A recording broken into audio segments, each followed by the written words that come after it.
Bayangkan ada satu pabrik raksasa. Kamu melihat dari luar, dan ada ekspektasi yang masuk akal banget soal gimana tempat ini beroperasi. Ya, kamu masukin bahan baku di satu sisi kan? Betul, terus mesin-mesin bekerja dengan presisi, dan di ujung sabuk berjalan, keluar produk sukses yang seragam. Selama berdekade-dekade, narasi kolektif kita membayangkan sistem sekolah persis kayak pabrik itu. Sebuah pabrik peluang gitu ya narasinya. Iya, pabrik peluang. Kamu masukin kerja keras dan ketekunan, lalu mesin itu memprosesnya, dan kamu keluar bawa masa depan yang cerah dan adil. Itu sebenarnya cerita pengantar tidur yang sangat nyaman buat masyarakat modern kita. Kita tuh pengen banget percaya kalau proses di dalam pabrik itu terstandarisasi. Objektif juga kan? Betul, objektif dan yang paling penting sepenuhnya buta terhadap dari mana kamu berasal. Nggak peduli latar belakangmu apa. Tapi coba kita dorong pintu pabrik pendidikan ini. Kita jalan ngelewatin resepsionis, mengabaikan brosur-brosur mengkilap, dan turun langsung ke ruang mesinnya. Dan disitulah narasinya mulai retak. Hancur seketika malah. Saat kamu melihat roda giginya berputar, kita mulai menyadari satu kenyataan yang lumayan meresahkan.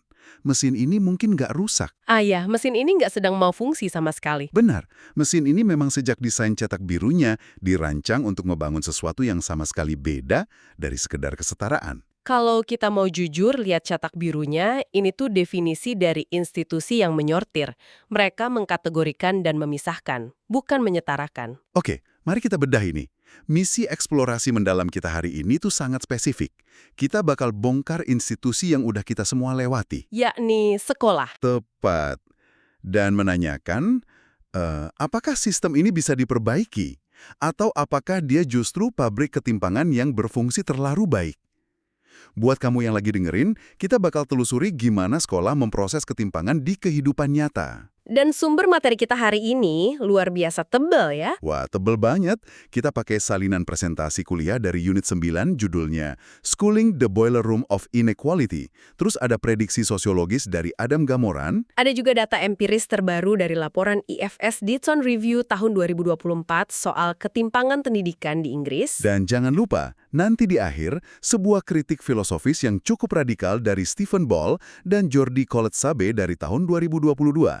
Tapi sebelum kita masuk ke data kerasnya, rasanya kita harus sepakat soal satu hal dulu nih. Boleh? Soal apa tuh? Kita kan sering banget pakai kata belajar dan sekolah itu secara bergantian ya. Kayak, bukankah pergi ke sekolah itu pada dasarnya adalah proses belajar?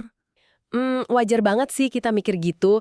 Tapi kalau kita bedah fondasi sosiologisnya, itu dua entitas yang sangat-sangat berbeda. Oh iya, bedanya gimana? Gini, filosof pendidikan kayak John Dewey itu melihat pendidikan dengan P besar ya, sebagai proses organik pengembangan manusia. Kayak rasa ingin tahu gitu. Betul, rasa ingin tahu, pemenuhan kebutuhan sosial, pemikiran kritis, dan pertumbuhan individu.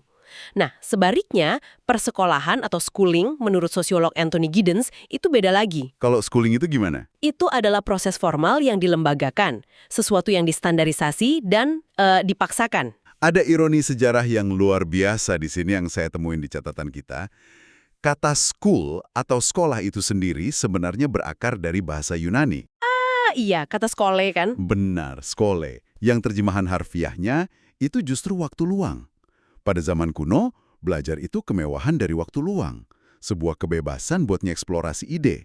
Tapi sekarang, Sekarang kita udah ngubah waktu luang itu jadi compulsion. iya, kewajiban institusional. Diatur ketat banget pakai bunyi bel dan jadwal ujian.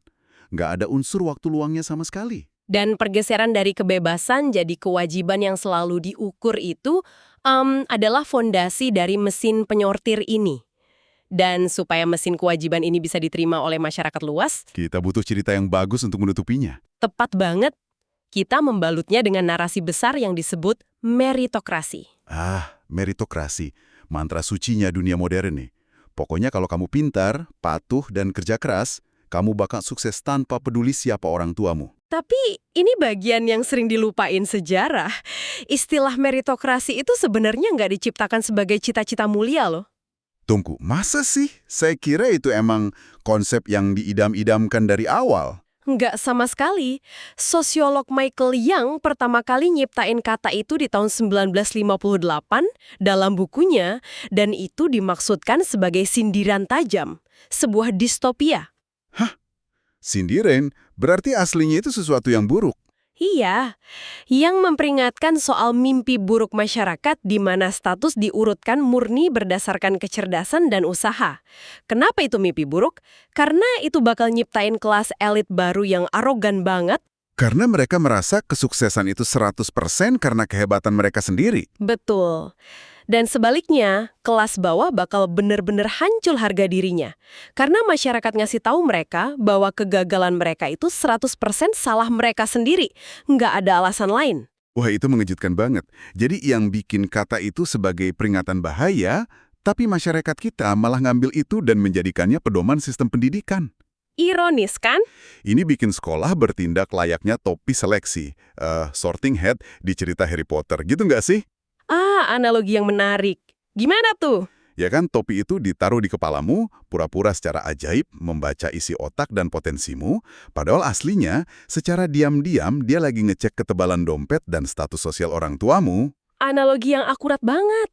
Yang menarik di sini adalah kita tuh harus berhenti ngelihat hasil ujian yang nggak setara sebagai bukti dari individu yang cacat atau anak yang kurang berbakat. Karena mesinnya yang ngelakuin itu. Iya, sekolah itu ngambil ketimpangan ekonomi dan budaya yang udah berakar di luar gerbangnya, memprosesnya lewat ujian dan penilaian, terus ngeluarinnya dalam bentuk ketimpangan akademik. Terus ketimpangan akademik ini dikasih stempel resmi dari negara ya, biar kelihatan seolah-olah itu hasil alami dari perbedaan bakat otak. Bener banget. Nah, kalau gitu, mari kita bener-bener masuk ke ruang mesin ketimpangan ini. Boleh. Gimana sih roda gigi penyortiran ini bekerja di dunia nyata? Soalnya gini, saya tuh nggak percaya ada guru yang bangun pagi, minum kopi, terus secara sadar mikir, wah, hari ini saya mau nyabotase masa depan anak kelas pekerja nih. Oh, tentu enggak. Sebagian besar guru itu kan sangat berdedikasi. Dan emang bukan itu masalahnya. Ini bukan soal niat buruk individu. Terus soal apa? Ini tentang mekanisme sistemik yang tak terlihat. Kalau kita ngikutin alur dari materi presentasi unit 9 kita, ada 3 mekanisme ruang mesin utama yang memproses ketimpangan ini. Oke, apa yang pertama? Yang pertama itu sumber daya material. Ini hal-hal fisik yang benar-benar bisa dibeli pakai uang. Ya, dan ini udah dibuktikan sejak lama kan? Saya ingat baca soal laporan Coleman dari Amerika tahun 1966. Laporan yang benar-benar mengguncang dunia pendidikan itu. Laporan itu pada dasarnya ngejatuhin bom ke sistem pendidikan. Mereka nemuin kalau latar belakang keluarga, kayak stabilitas perumahan, ada nggaknya ruang tenang buat belajar, akses ke buku, gizi. Itu semua jauh lebih menentukan nilai akademik anak dibanding kualitas sekolah itu sendiri. Iya. Bahkan kalau kamu masukin anak miskin ke sekolah dengan fasilitas paling mewah sekalipun, sumber daya di rumah itu tetap jadi faktor penarik yang paling kuat. Betul sekali. Kamu nggak bisa misahin realitas material dari hasil akademik. Lalu mekanisme kedua berjalan jauh lebih dalam lagi, yaitu modal budaya. Konsep dari sosiolog Pierre Bourdieu ya? Benar. Dan ini bukan tentang uang tunai di dompet. Ini tentang mata uang budaya yang dihargai sama institusi sekolah. Biar saya coba jelasin ini pakai analogi. Karena menurut saya konsep Bourdieu ini asik banget. Silakan, gimana tuh? Ini tuh kayak bermain video game. Anak-anak dari kelas menengah datang ke sekolah seolah-olah mereka udah baca buku panduan gamenya dari rumah. Oh, saya suka arahnya. Lanjut. Orang tua mereka nularin cara bertutur kata, kosakata, dan kebiasaan yang persis sama dengan ekspektasi guru. Orang tua kelas menengah tahu cara berdebat dengan sopan untuk minta nilai tambahan. Atau tahu persis ekstrakurikuler mana yang bakal kelihatan bagus di transkrip universitas. Sementara anak dari kelas pekerja. Nah, anak kelas pekerja seringkali ngerasa bahasa dan ekspektasi sekolah itu alien banget, aneh. Mereka disuruh main game yang sama, tapi harus nebak sendiri fungsi setiap tombol di sticknya. Melangkah masuk gerbang. Masuk akal banget. Terus yang ketiga apa? Ini bawa kita ke roda gigi ketiga di ruang mesin, penghindaran risiko atau risk aversion. Ini teorinya Brin dan Goldthorpe. Oke, penghindaran risiko ini gimana maksudnya? Mereka menganalisis kenapa meskipun punya nilai yang sama-sama bagus, anak kelas pekerja itu bikin pilihan karir atau sekolah yang beda banget dari anak orang kaya. Karena mereka nggak punya jaring pengaman kalau gagal. Tepat.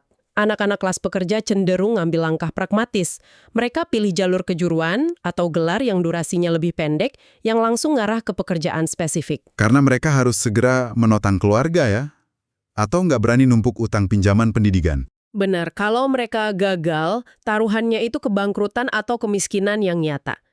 Sebaliknya, anak-anak dari keluarga kaya punya kemewahan yang sangat besar, Yaitu mampu untuk gagal. mampu untuk gagal. Wow. Iya, mereka bisa milih jurusan filsafat seni yang mahal banget, dan kalau mereka lulus dengan nilai pas-pasan atau sadar jurusan itu nggak ngasilin uang, koneksi dan kekayaan keluarga bakal dengan mudah nyelamatin mereka.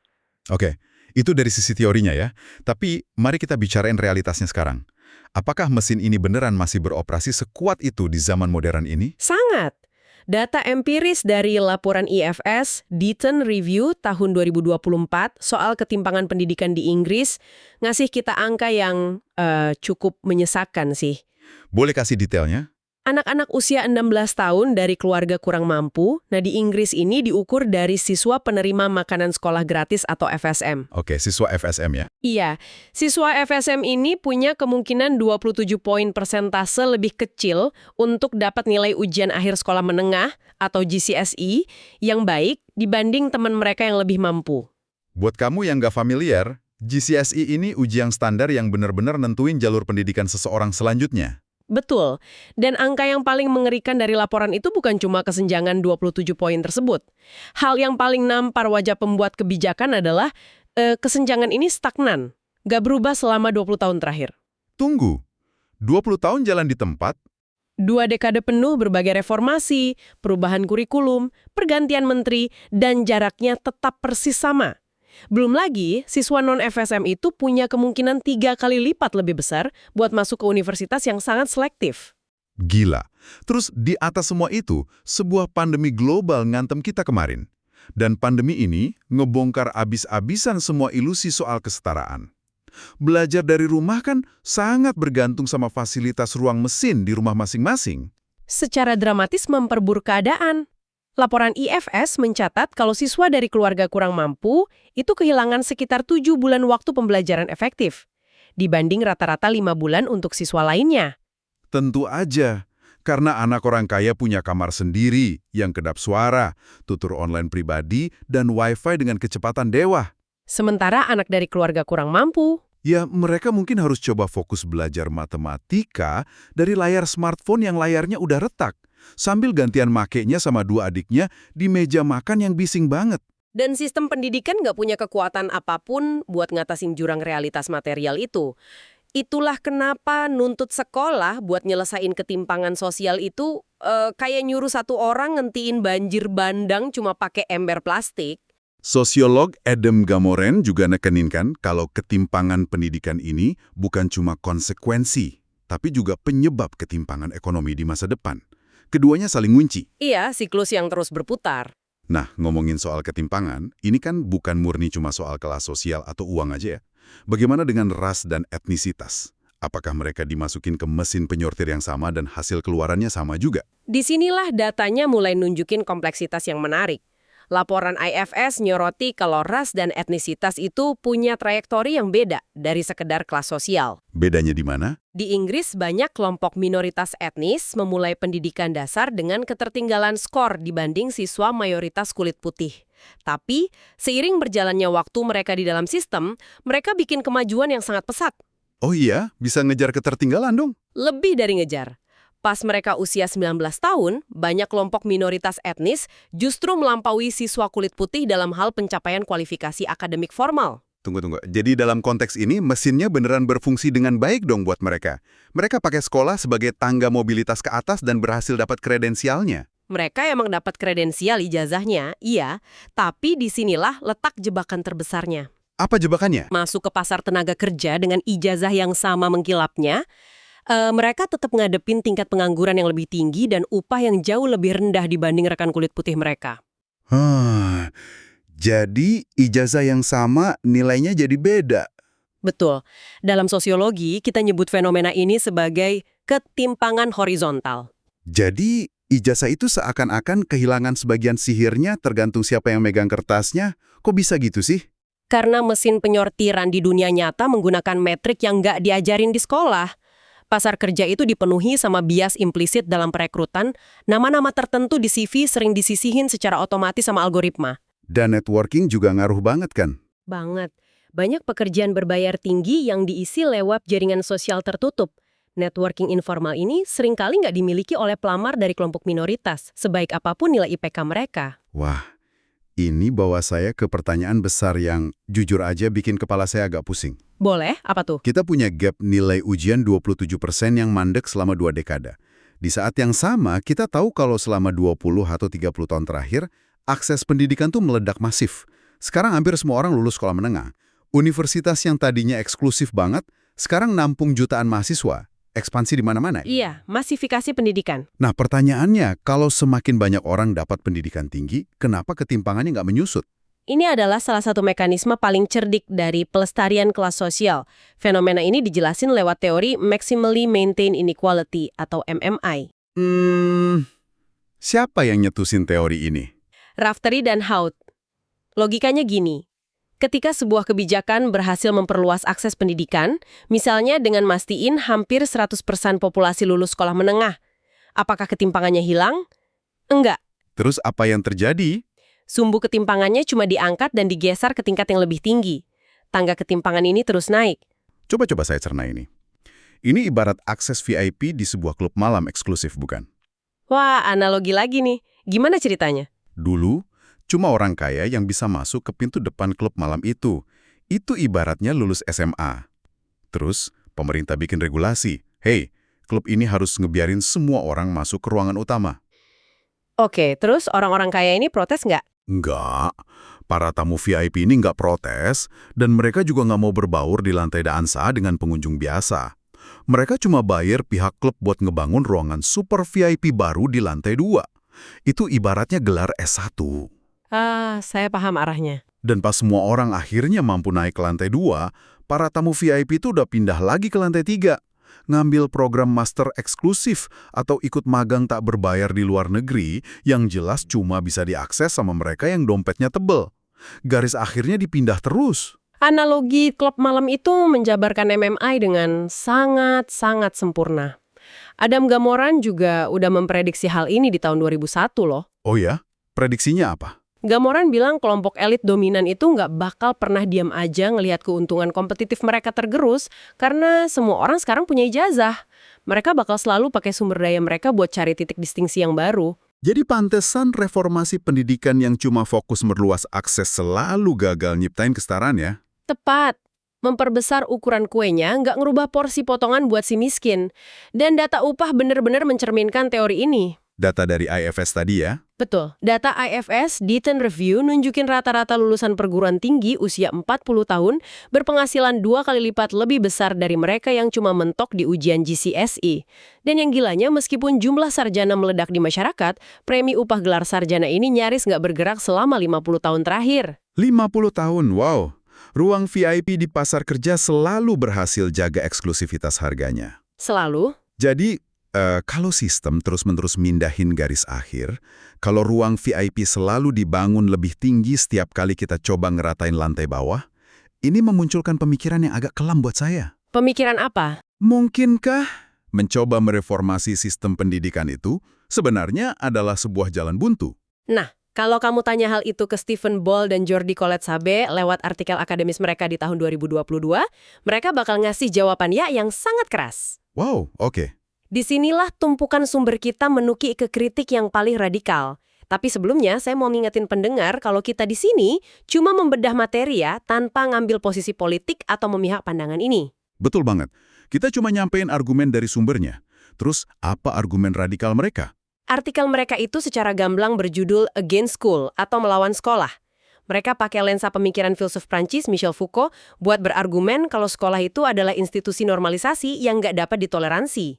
Ball dan Colette-Sabe bahkan menyamakan sekolah dengan sistem penjara, atau yang disebut Foucault sebagai carceral archipelago. Hah?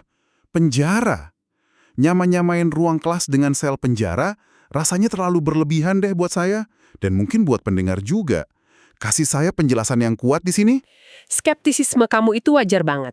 Tapi kita bukan lagi ngomongin jeruji besi secara harfiah, kita ngomongin soal arsitektur kendali. Arsitektur kendali gimana? Menurut argumen ini, coba kita lihat anatomi sehari-hari dari sekolah. Tubuh anak-anak didisiplinkan untuk duduk diam selama berjam-jam. Waktu mereka diatur ketat pakai bunyi bel. Pergerakan mereka diawasi. Oke, rutinitas standar sih itu. Tapi ada hukuman buat penyimpangan sekecil apapun kan? Kayak baju yang nggak dimasukin, rambut kepanjangan. Bol dan Colette Sabe berpendapat sekolah sejak kelahirannya di era industri emang nggak pernah dirancang buat membebaskan pikiran manusia. Lalu buat apa? Sekolah dirancang buat mengelola populasi. Mereka nyebutnya moral orthopedics atau ortopedi moral. Ortopedi, tunggu. Kayak ilmu medis yang lurusin tulang bengkok itu. Persis banget, kayak dokter yang maksain penjepit besi ke tulang belakang biar tumbuhnya lurus. Sekolah dirancang untuk maksain perilaku anak biar sesuai dengan kebutuhan negara dan industri kapitalis. Wah, lumayan ngeri ya kedengarannya. Foucault menyoroti kalau sekolah itu nyiptain konsep fiktif soal pelajar yang universal. Mereka ngentapin standar emas tentang siapa pelajar yang normal itu. Dan secara historis, standar ini dibangun murni berdasarkan karakteristik siswa kulit putih, laki-laki dari kelas menengah, dan neurotipikal. Neurotipikal maksudnya cara kerja otaknya sesuai ekspektasi standar ya. Berarti kalau kamu adalah siswa yang kebetulan aktif secara fisik, atau berasal dari latar budaya yang sangat ekspresif, atau punya cara memproses informasi yang beda, kayak adik-adik gitu. Maka kamu secara otomatis diklasifikasikan sebagai abnormal oleh sistem ini. Kamu dianggap menyimpang dari standar universal tadi. Gila. Disinilah kritiknya jadi tajam banget. Pas seorang anak dikasih label kebutuhan khusus atau SIN, atau pas mereka ditaruh di peringkat paling bawah di kelas, sistem bakal bilang, oh ini upaya kami buat ngebantu mereka. Padahal menurut lensa radikal ini, Label dan peringkat itu sama sekali nggak ngurangin ketimpangan. Alih-alih ngebantu, label tersebut berfungsi buat memverifikasi dan melegitimasi ketimpangan itu secara ilmiah. saya mulai lihat horornya di sini. Jadi sekolah itu ngambil kegagalan anak yang sebenarnya disebabkan sama struktur sosial miskin di luar kelas, terus sekolah ngubah itu jadi diagnosis psikologis, Betul loh. atau label kekurangan kognitif yang ditempel langsung di dahi si anak, terus akibatnya, anak itu percaya kalau dia gagal karena dia emang bodoh. Tepat. Anak itu nyalahin dirinya sendiri. Dan proses ujian yang terus-menerus ini memproduksi apa yang Foucault sebut sebagai individu kognitif terisolasi.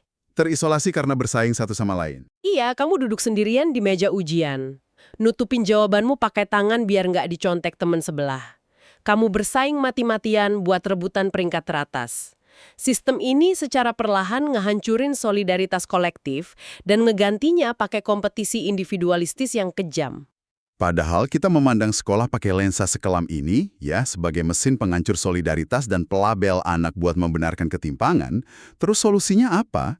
Kalau mencoba memperbaiki sekolah ibarat berdebat soal warna gorden apa yang paling bagus buat dipasang di sel penjara. Padahal yang salah penjaranya, bukan gordennya. Betul. Apakah kita disuruh ngancurin penjaranya? Disitulah artikel ini mengusulkan strategi pembalikan atau reversal dari Foucault.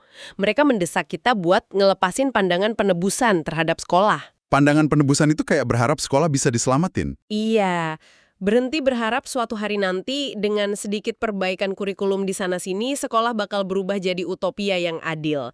Sebagai gantinya, kita harus mikirin deschooling, penghapusan sekolah. Dihapus total. Kita harus merebut kembali konsep pendidikan murni sebagai aktivitas etis, sebagai eksplorasi penemuan diri yang sepenuhnya dipisahin dari institusi sekolah yang sibuk nyortir manusia buat pasar tenaga kerja. Jadi kembali ke asal kata sekolah tadi ya, sebagai waktu luang dan kebebasan intelektual, bukan mesin ortopedi moral. Persis seperti itu. Wah, ini pembahasan yang luar biasa mendalam. Jadi apa artinya semua obrolan kita hari ini buat kamu para pendengar? Kita semua tanpa terkecuali pernah dimasukin ke dalam ruang mesin ini. Iya, kita semua ngelewatinnya. Beberapa dari kita kebetulan cocok sama cetakannya dan keluar bawa medali sama rasa bangga. Sementara banyak banget yang lain keluar bawa memar, rasa nggak mampu, atau dicap kurang cerdas. Dan memahami kalau mesin sekolah emang secara historis didesain untuk menyortir kita. Pakai bias kelas, budaya, dan ras, itu bisa jadi pencerahan yang sangat membebaskan loh. Betul. Kalau kamu pernah ngerasa gagal di sekolah, ini saatnya ngelepasin rasa bersalah itu. Mungkin bukan kamu yang cacat. Mesinnya emang cuma lagi jalanin cetak birunya dengan efisien. Ngelepasin ilusi meritokrasi itu langkah pertama buat menghargai kecerdasan diri kita di luar selembar transkrip nilai. Setuju banget. Dan sebelum kita ngakhiri eksplorasi mendalam kita hari ini, saya pengen ninggalin kamu dengan satu pemikiran provokatif. Sesuatu untuk dikunyah perlahan. Silakan. Kalau kita beneran ngadopsi kritik radikal ini, ngancurin sistem sekolah tradisional, dan misahin pembelajaran dari ujian, ranking, dan ijazah, apa yang bakal kita bangun sebagai gantinya? Pertanyaan yang susah itu. Bayangin ada masyarakat yang sepenuhnya terbebas dari penyortiran akademik. Kedengarannya membebaskan banget kan? Tapi, di masyarakat utopis itu, tanpa kredensial yang dikeluarin oleh institusi formal, gimana masyarakat bakal mutusin siapa yang berhak megang pisau bedah untuk melakukan operasi saraf di otak ibu kita? Wah, Atau siapa yang diizinin duduk di kokpit nerbangin pesawat komersial yang kita tumpangi? Apakah kita, sebagai masyarakat, beneran siap nuker rasa aman dari sebuah sertifikasi demi mencapai keadilan sosial yang absolut? Saat kamu ngelewatin gedung sekolah besok pagi dan denger bel masuk berbunyi, cobalah lihat lebih dekat. Mungkin itu bukan bangunan untuk mendidik, melainkan cermin raksasa yang lagi mantulin struktur ketimpangan masyarakat kita kembali ke wajah kita. Teruslah bertanya, tantang setiap asumsi, dan jangan pernah berhenti belajar di luar ruang mesin. Sampai jumpa di pembedahan materi kita berikutnya.